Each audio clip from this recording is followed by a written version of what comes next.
Welcome to Your Awakening, a collection of life stories told by heart-centered, passionate women on a mission to live our truth. We hope you gain peace and strength through each conversation, as together we will raise the vibration of the world, one journey at a time. Hey everyone, so excited to have series number 2. My dear, dear, dear soul sister, Michele, is joining us today. And she is a creative director, like literally all the creative sauce rolled into one piece. We're going to have a fun time today discussing finding feminine. But without further ado, Michele, give me a little bit about you. Like, say hey. Hi, thanks for doing this with me. Just professionally, I work in advertising. I'm a freelance creative. And on the non-professional side, I'm kind of a seeker. You know, I've been on this path for a few years now, and that's how we met. And that's kind of like one of my main focuses outside of work. And now they're kind of coming together anyway, so yeah. They all do that, don't they? Like you can't just have one and then the other. You can't compartmentalize. I mean, that's like what ultimately I'm realizing. Yeah. And we were just talking about compartmentalization too a couple of days ago about like, okay, you try to put this in this box and this box, and it's just like, it doesn't work that way all the time. That's so funny. We were talking about that and how for me, like, you know, I might try and compartmentalize and it's just like, no, it doesn't work. I mean, I can see it being like a useful tool sometimes. Yeah. Funny though. So I like to always start out with childhood because that's like our initial journey in this human body, right? That's where we start. So what were your dreams? Like when you were a young girl, what did you just like think about?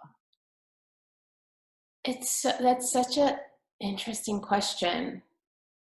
Like I can say the specifics of like, you know, the job I wanted and stuff like that. And so I have that. I think for me, it was more like this vision of myself, like as free and powerful. It's like, ironically, something I always, held. I wouldn't have been able to put it in those words at the time, obviously, but it was like this image of me just kind of like owning my life as like a really empowered woman and just like in that process seeking out different models of that without realizing what I was looking for.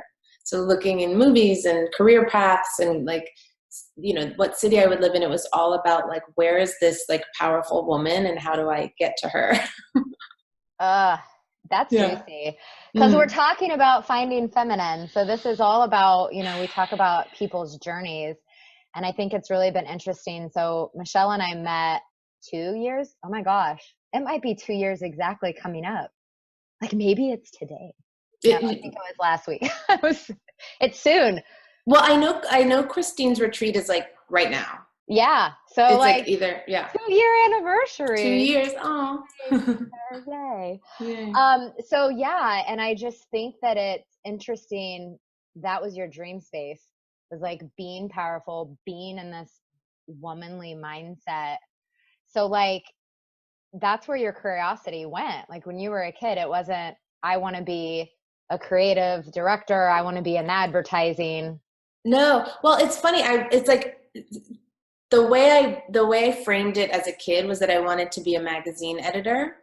And so thinking back, it's like, why? Because like at that time, if I could think of any, like from movies and stuff, if I could think of any like boss bitch, like archetype, that's just like what I had, you know? And I love reading magazines and it was like, you know, the power suit and the office and the penthouse, like office. And so, and to me, I translated that as like powerful woman.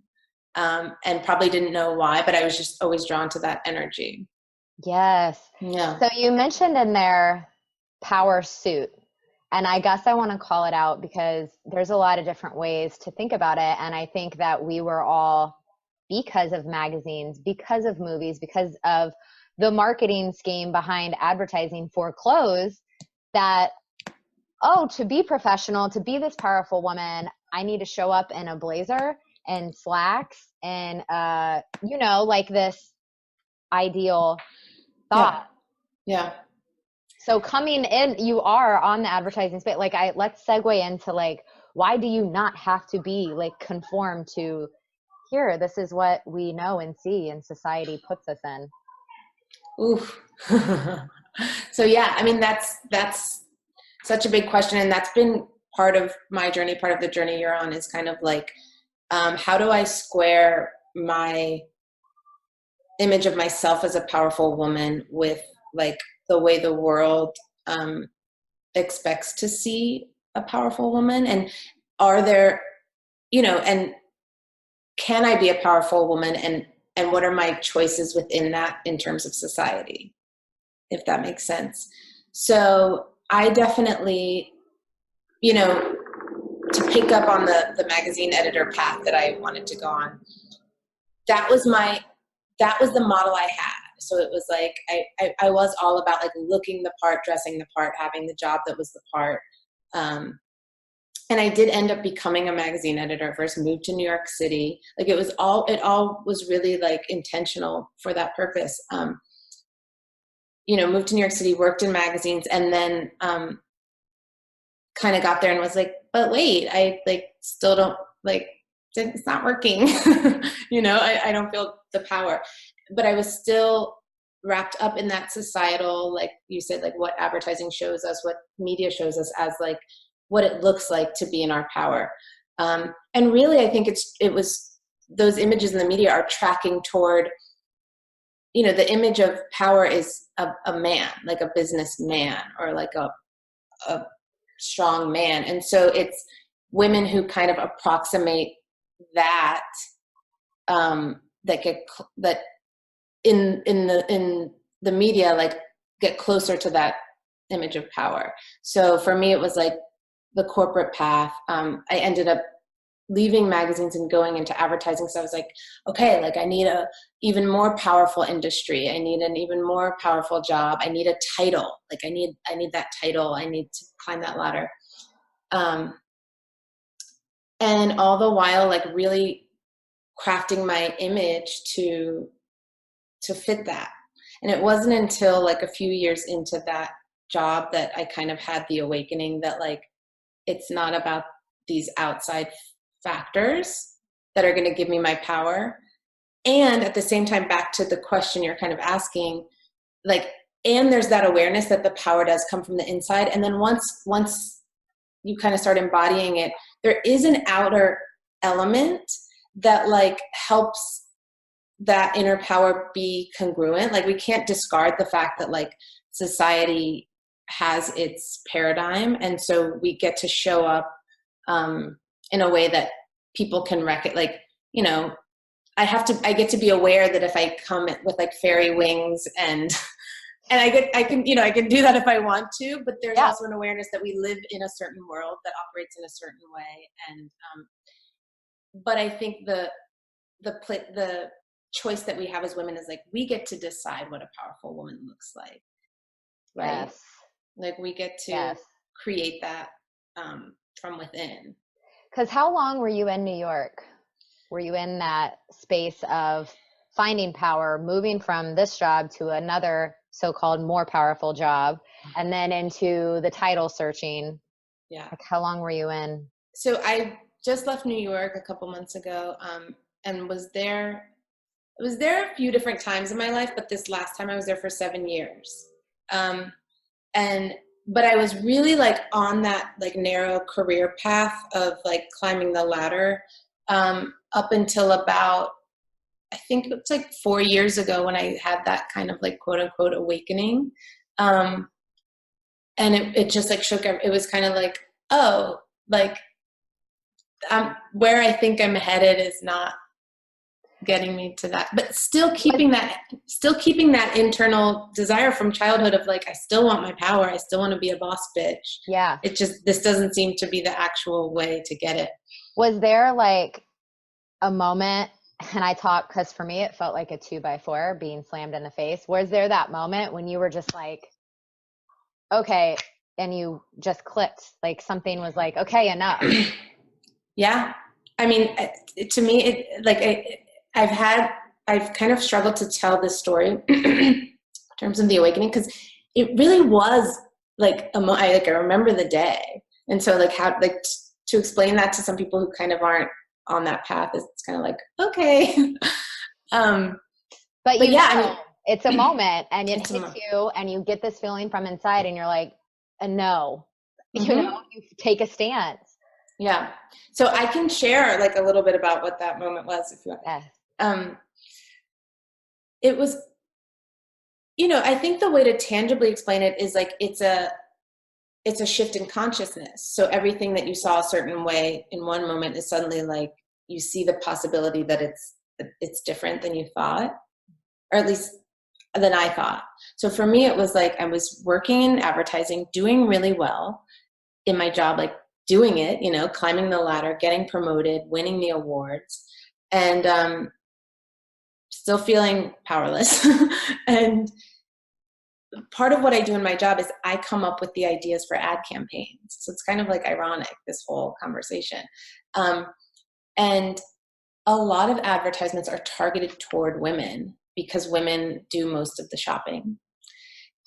And so hold that over there. And then most of the people creating advertisements are men. So I think it's up to like 7% of creative directors in advertising are women. So it's mostly men creating ad campaigns, selling to women.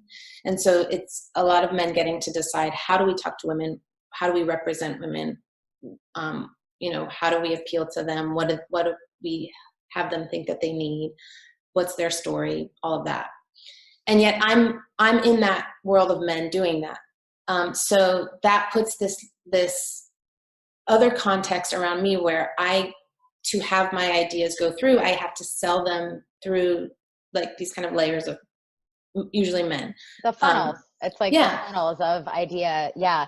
And it's a high percentage too, isn't it? Like 90, I mean, it's really high. The women are doing all of the shopping. I don't know the percentage, and I think it's shifting. High. It's pretty high. I think it's shifting because they're like, men are staying home now and stuff like that, which is it's cool. all changing. It's great. Changing. Yeah. But I think it is still women for now. And so long story short, I would have to tailor my ideas to have them be sold through. I'd have to tailor them. They'd be for women. So I'd be using my intuition and my knowing about who women are, but then I would have to change that so that I could sell them through my bosses who are men, the clients who are men, all the layers. And so it got to a point where I was going against my own like humanity as a woman to create these ad campaigns. Does that make sense? Yeah. You're having to alter your initial idea. So I'm hearing you're having to alter your initial like go-to-market idea for this campaign to get it to filter through and get the approvals. So then you're the one that wins. Right. So that I can climb my ladder, so that I can have my title, so I can have my awards. Yeah. And, at least that's how it felt at the time. I think now with more of my power and like my authentic power in my body, I really believe that I have the ability to like enroll my bosses and my clients in what really gets to be spoken and shared with women versus just trying to get their approval. But that's what I was doing at the time. I was in my 20s and I was like doing it right, checking the boxes. I knew what men thought were funny. I knew how men thought women like wanted to be represented. I knew like what they agreed with and didn't agree with.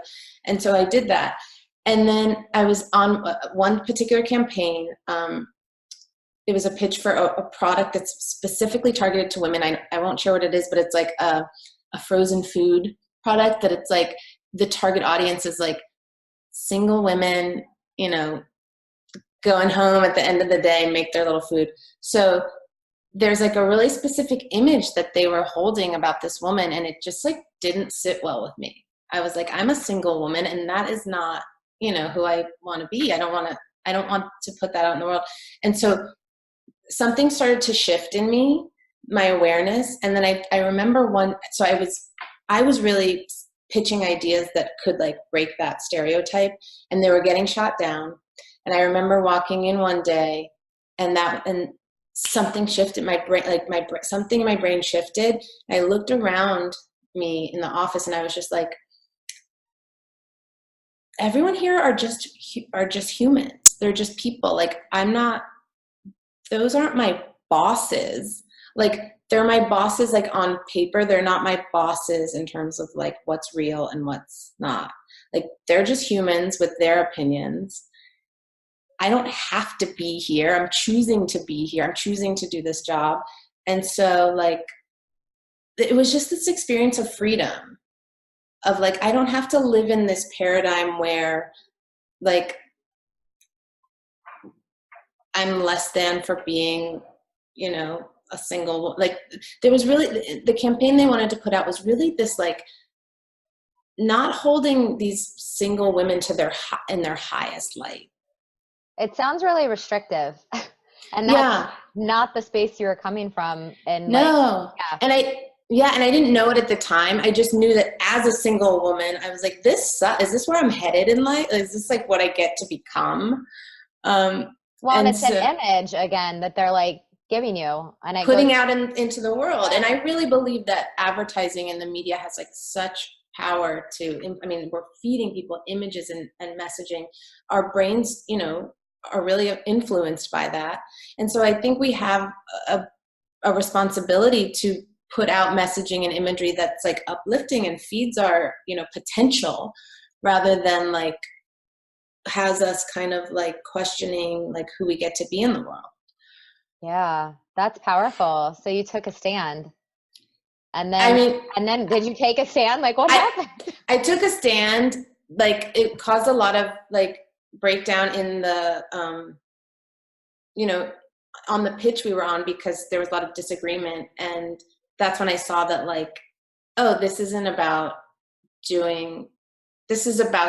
like letting my bosses be right and letting certain people be right versus like doing something that could, you know, could be authentically powerful. And so I left. I became a freelancer, and like that, that's when I really started on my path. I was really struck by the like mental shift that had happened. It seemed like it just happened. And so I went on a journey of just trying to figure out what that was, and like doing as much as I could to like have that keep happening, like more expansion. Like, what else do I not know? Where else am I like kind of living in a box? And it's so interesting because, so I mean, we met, it probably was about 2 years ago on this date. Mm-hmm. And it's like, once you start growing, it's like, once you get a taste of it, it's like more, like I want more of that. So I think that's an interesting thing to talk on. Like, once you have one awakening, because we're all awake, enlightened, we're just all at different degrees. And we won't get too much into the energetic works of it and like everything's vibration and everything's energy, but we all are operating at like different levels. And I think once you taste just like your enlightenment gets to here, it's like you're just constantly growing and expanding then. Yeah. You can't go back, like for better or for worse, right? It's like you don't want to go back. You don't want to go back. I mean, I've definitely had like, I call it like my nerd. Like my nerd is like the part of me that like remembers the old way, you know? Yeah. And like I can definitely be triggered into that. Like if I get into a fear mindset or, you know, something happens that like kind of, we live in the, you know, we're human. And so sometimes I can accidentally shift back into this more narrow mindset, and it's disorienting, you know? And it's like, whoa, like, and then, but the reality is like, once you expand, like there's no stopping it. Yeah. Like what feedback, I mean, what would you have to offer? I'm sure we have a variety of people listening in, but that are in a professional space and they're really battling with that. Maybe you're one of the solo females in a room full of men, having to voice, having to pitch, having to offer these proposals. Like, what could help stay in your power and stay true? Yeah. So I'll say that for me, I first had to go on the journey of finding my power. And that was me because, I can go into my kind of like trajectory, but I definitely would say that, like, as a teenager, for various reasons, I experienced like a loss of my power, and we're all human. So we all have our stuff that we kind of went through in the path we went on. And again, the media doesn't exactly set teenage girls up to like own their power.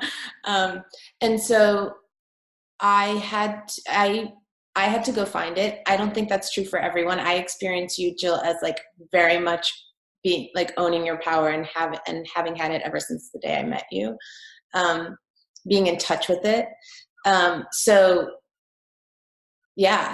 for those, but I think that's a really good key though, regardless. Like, I like what you said about jumping, because it's like you saying climbing the ladder. It's the same thing with self-awareness.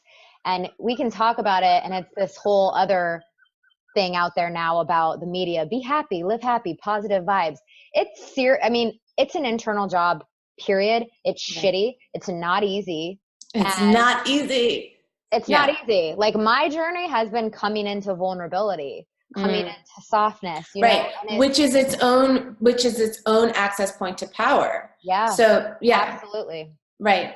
So for those who, let's say, like, find themselves in the situation in the corporate world and aren't experiencing their power, I would say it's that choice to step onto your path. And so it's going to look different for everyone. Mine has taken twists and turns, but really the landmarks for me of really opening up to my higher potential have been in finding teachers and finding sisterhood of other powerful women, and really, like, little by little, transitioning my life into the world in which we all live together as powerful women, and out of the kind of the older paradigm of where, like, women are here and men are here. That's the old paradigm. The corporate world operates that way. Like, it wants to change, and it is in conversation about changing, but the energetics underneath it have like a place for men and a place for women.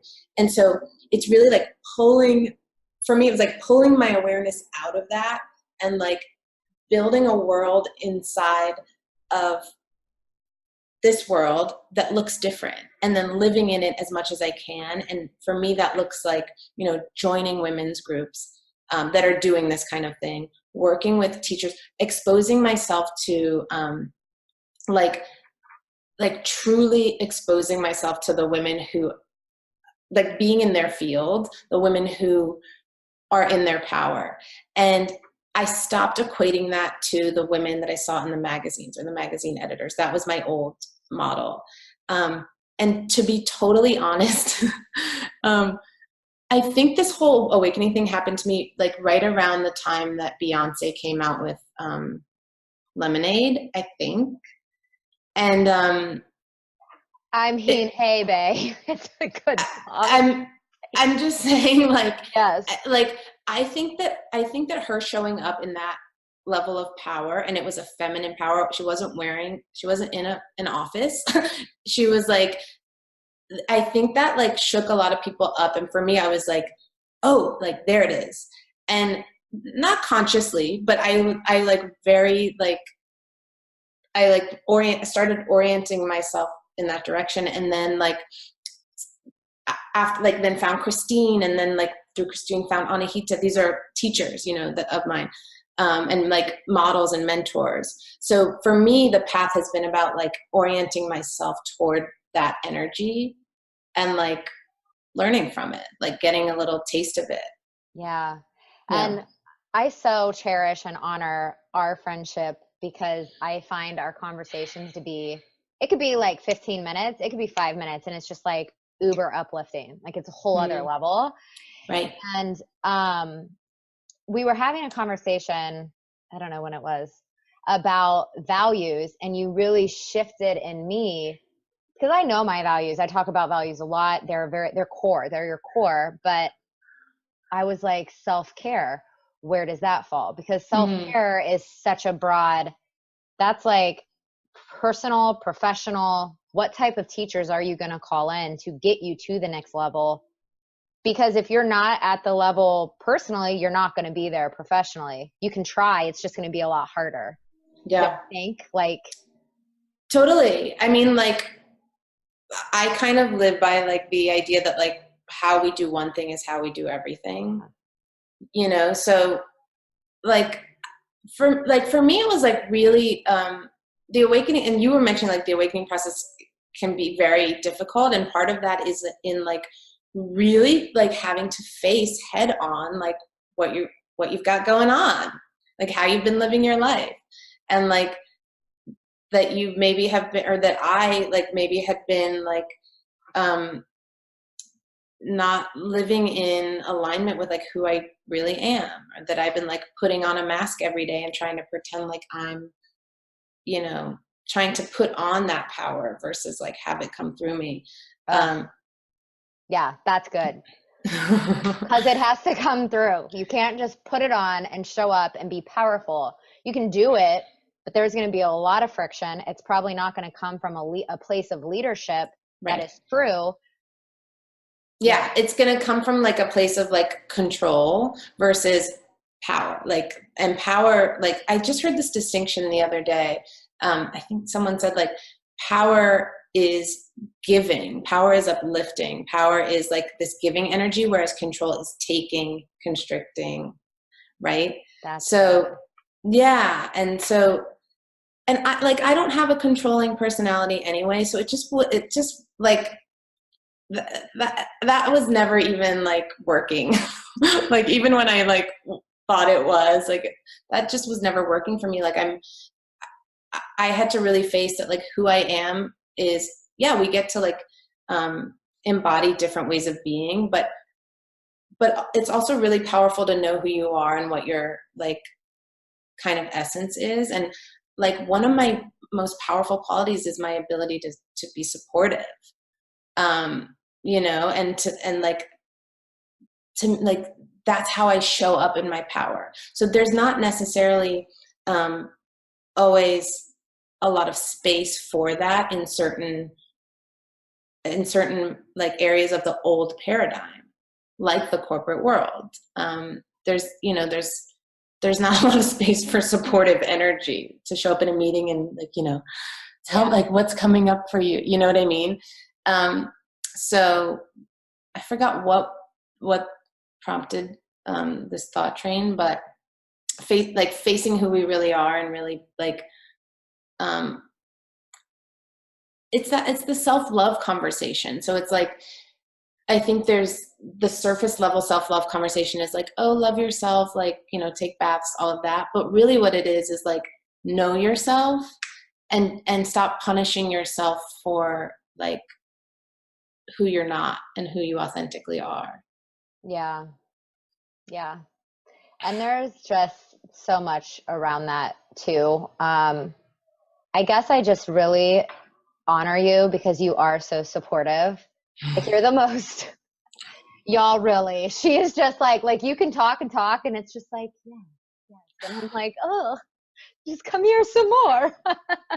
Thank you. Yeah. Well, and knowing you and knowing that's like how you show up. So that's interesting because now you're in a different stage. You're not in New York anymore. You've moved Yeah. LA, you're in LA, you're in a whole different space, different vibe. You were following your intuition. How are you now showing up to meetings? Like what shifted when you have to present an idea? So whereas in the past, I kind of disowned my supportiveness because I knew that it wasn't necessarily welcome in those spaces. And so I would put on this like inauthentic power. And the way it kind of showed up in meetings was like a little bit like combative. I really saw that coming out of me. It was like this disowned, like kind of fear-based power of like needing to be right, needing to prove that I was right, needing to prove people wrong. And it was kind of like this me against other people kind of thing. And in the corporate world, that just triggers like that in everyone else because there's so many egos involved and such ego based. And then yeah, fear and everything else that everyone else is dealing with, and it's right. like vomit. It's like exactly. And then when you deal with people with who are really attached to their titles or their like levels in the company, then it becomes like well, I'm right and like I have to be right and I get to be right and all of that. So that was kind of old way. And now I really, really go in with the intention, and I've really been playing with this lately. Like when I go, because I freelance, so I'm going into different offices every time, and I really go in with the first thing is that I'm owning I'm owning my ideas and bringing them to the table, knowing that this is what I recommend. I'm not trying to like have them be approved by someone else. I'm going in like in my expertise as like, you want to talk to women, like here's what you should say and here's why. But I go in with the intent. My main intention is like, I'm going to go in and understand these other human beings that I'm presenting to, or that I'm working with, or that I'm talking to, and not putting them on this pedestal above me of like, oh, like I have to get them to like me or say I'm right. I just want to understand them and why they're here, what makes them tick, what they, because they're all there. We're all in these workspaces because like, I was there because I wanted to be this powerful boss bitch. They're there because they want to, make dad proud. They're there because they want to like, win some awards, like get their artistic validation, whatever it is. So when I go in and really have the intention of understanding that, then I can present my ideas in a way that like serves their goal as well. And so rather than going in and saying like, you guys are wrong about women and here's how you should be talking to women, it's like, here's how we all get to sell to women because this is what you want and this is what I want, right? Yes. And I love that you said you can play with it, because this is something that I think we all forget. You can try things on, try it out for 30 days. Like it doesn't, whatever it is that you're like, try it out for a weekend, try it out for the next meeting. Like just show up in a different way that's a little bit uncomfortable and see what shifts, like see what happens. You don't absolutely have to be so rigid and I feel like, I mean, how you're presenting, you're not really that connected with the outcome. Like you're so disengaged from the outcome because it's like, here's this is the value of offering it this way. And I know this because of this. Yeah, exactly. Like unhooking from needing to get the promotion or get the award or be approved of, I'm able to hold the vision of like, I just want to get these like higher level messages out in the world, these higher level images of women. And so if I have to let you think it was your idea, or if I have to adjust my idea completely, so that it can be a win-win for everyone, or so that you can understand it better, or like if I'm missing like whatever, like I'm holding that higher vision now, rather than like needing that approval and those awards, which at one point I did. Like I really needed that. I needed that title, that creative director title, those awards, that like I needed people to know that it was my idea. And there's a lot of that in advertising. Yeah. And you said title a couple times. And I think that also, I mean, that segues into like labels and all these other things, but it kind of goes back to compartmentalizing. Like, so you're compartmentalizing this idea to show up like this. And if I do this, And it's just like, what if you don't do any of that? Like, what if it's nothing is like here or this title to get here, or worried about the outcome? Because if you wouldn't, you're not compartmentalizing now because you're flowing with like how the conversation goes. Right, exactly. And like putting those like labels or compartments on it, like limits what's possible, right? So it's like, okay, if I have to be this person for you, like to have this happen, then let's do it that way. You know, and it just it frees up the energy, it frees up the possibilities. And that's the beautiful thing, because we are talking about like feminine. That's the beautiful thing with being a woman, is we get to be crazy, fun, shy, outgoing. Like we get to encompass all of these things, the professional, the baggy pants, the I'm not wearing a bra today, boho, like whatever, all of this Right. stuff.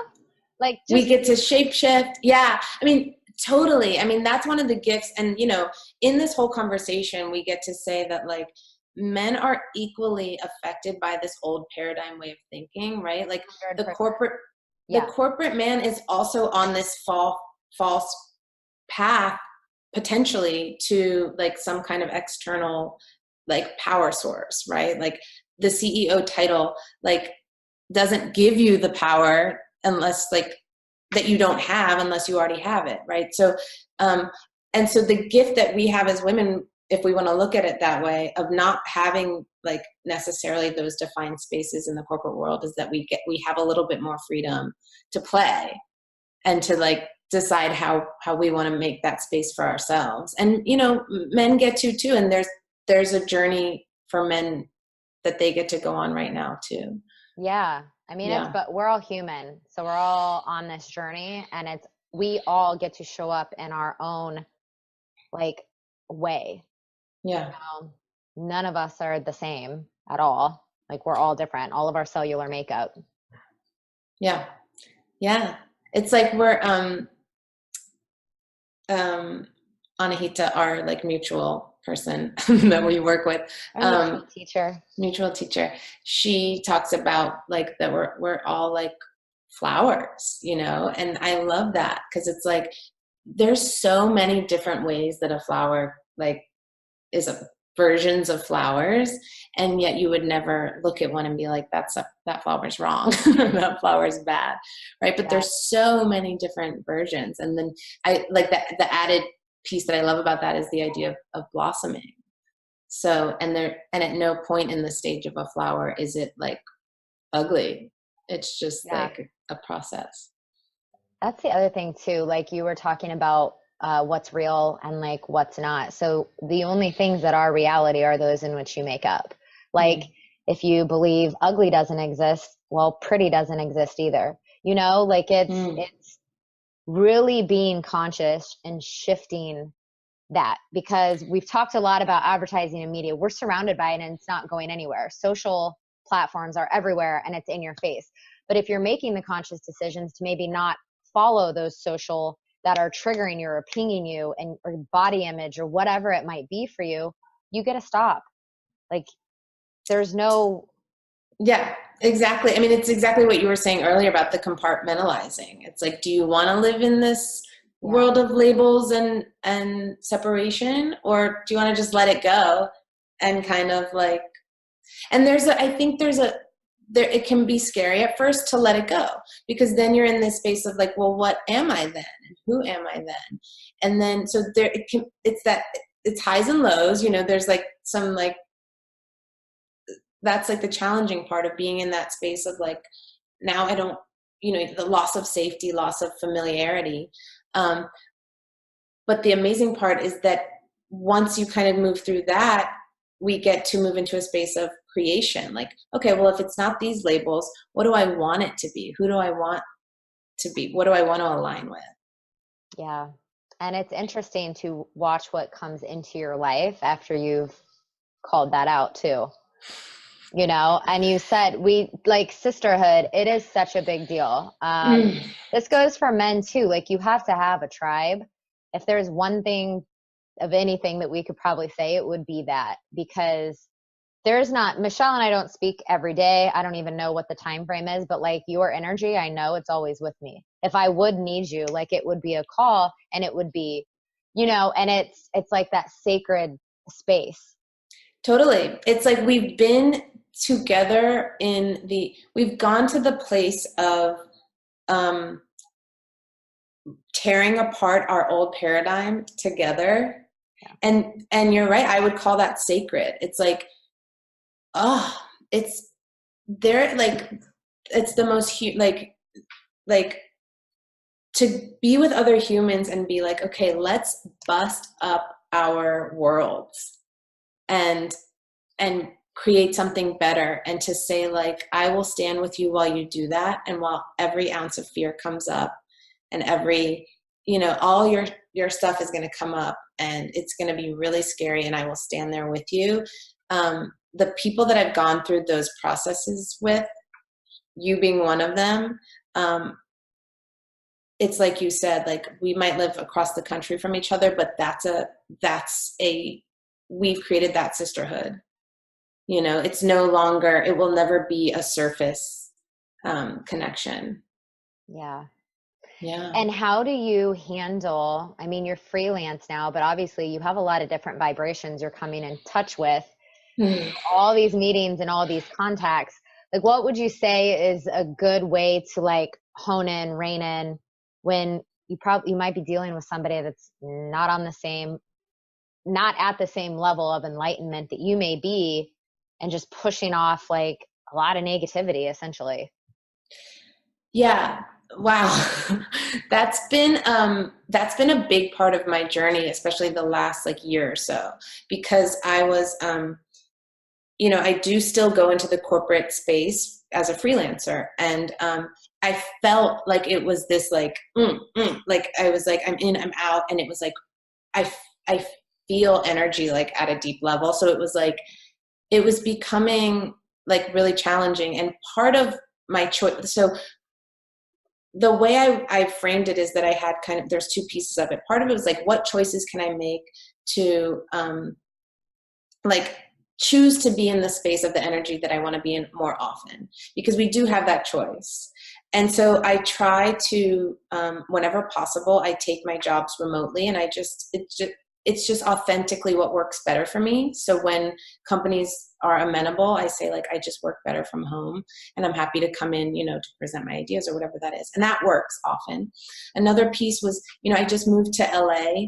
I'm not sure like what my time frame here is, but New York, love it to death, but it is a very directive, contractive energy there. So that was a choice I made. And then beyond that, yeah, I still get to interact with people in the world.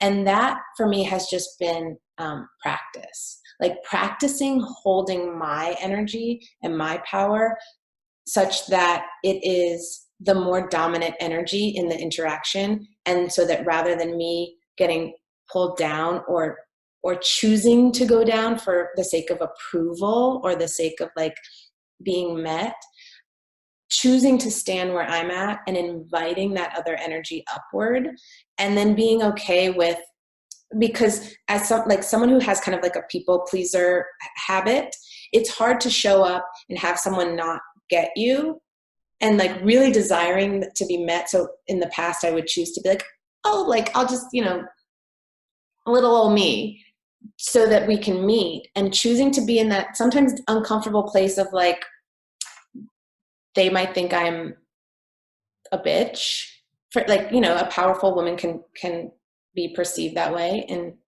or they might be uncomfortable with me. I've had some weird things happen, especially in the corporate world, where like I feel people's discomfort with my presence, and it's just been a practice of being like, okay, this is what gets to happen. I think the key like takeaway that you said is holding that space. Like, one, you get the choice every day. You get to choose. We have hundreds of interactions all the time, and you get to choose. Do you want to stay where you're at in your space or go down? And if you choose to be conscious and remain up in your stuff, they will at some point in time, might not be immediately, they will meet you.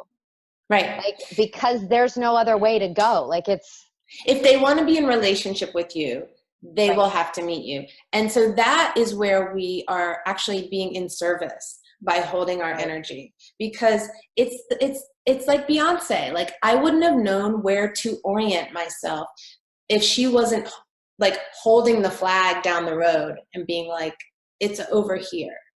And I get to do whatever work I need to do to get there. And I was in a ceremony early on my path where I was kind of asking the universe what I should be doing. And I kind of meant career-wise, because at that point I was like, should I be in advertising? And the answer I got, and it was so powerful, was like, wave the flag of light. And so, and I was just like, and so what, like the way I've interpreted that over time is like, that doesn't matter what job I'm doing. It's me, like, for whoever like wants to orient toward a higher energetic place, like they need those milestones and those lighthouses and those people. Like, I just picture myself like waving the flag of light, being like, we're over here. Like, we're over here, you know? Yeah. And it's just one person at a time. Like it's the one person at a time. Like you're good. You're Yeah, good. you're good. You're good. Yeah. Yes. Yeah. Yeah. And we do that for each other, right? Like the other day I was like kind of in breakdown, and I was able to like call you and have you be my flag of light in that moment. Because we're still, even as we like expand our We're ability, human. You're we're human. still human, and we Yeah. fall into those, and it can be just like, sometimes I fall into it and I'm like, oh yeah, like, oh yeah, there's still this still here. Yeah. But it become, my experience is that I have more space when I'm in that like human place. I have more space where I can see it. I'm not up against it as much. And it's beautiful, the connection too, because I think like you had just texted me and I knew. Because when you have your tribe, like you just feel each other and I'm like, You're like, let me call you. Are you okay? Yeah. I'm gonna pick up the phone. Pick up the Yeah. phone. Like if you have that intuition, pick up the phone. Seriously. Yeah, I mean, that's been the sisterhood. Like, I'm someone who in the past would go very internal when I was in my stuff, and really choosing to be in community and have sisterhood has totally transformed that for me, because like, if I can just muster the energy to make that one phone call or reach out, like, I know I will be pulled forward and then pulled forward and pulled forward, and I'm good. So We can't do it alone. Yeah. it's for me too. Like when you're a leader and you have the mentality, you don't have to do everything on your own. And that's another whole breakthrough of like actually having a tribe and having a space is going to pull you forward much quicker and much smoother than like sitting in the headspace. Yeah. And it's back to the vulnerability piece. Like, being willing to show up in front of other people and be like, I feel really small right now. I don't remember why I thought I was powerful and what I thought we were doing here. Can you remind me? Yeah. Yeah. And then there'll be the lighthouse. You're good. You're good. You're good. You're good. Yeah. Yeah. Oh, such good stuff. I want to wrap up with one like kind of final juicy encompassing feminine, the truth. What do you see like for media, for advertising? Like what would be your dream reflection? This is, I mean, what you're asking for is my vision right now. And I wish I had like the perfect words for it, but what I know is that our world, like the world we experience as individuals and collectively, is generated by our thoughts in our mind. And we are so like, if we we could really like understand how that works, if the world at large could understand how that works, there's so much power in that.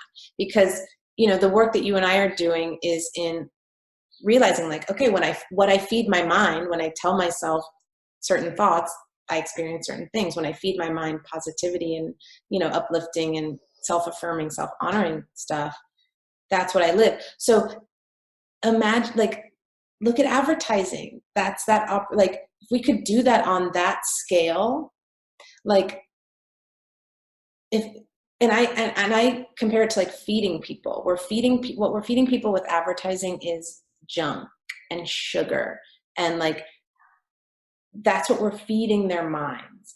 And so I picture us like really putting humans at the center of advertising instead of companies and money, which I know that gets to be a part of it. It's the world we live in, but just really honoring humans and giving humans their dignity and being like, would you serve this pile of crap at a dinner party to your guests? Or can we like make this really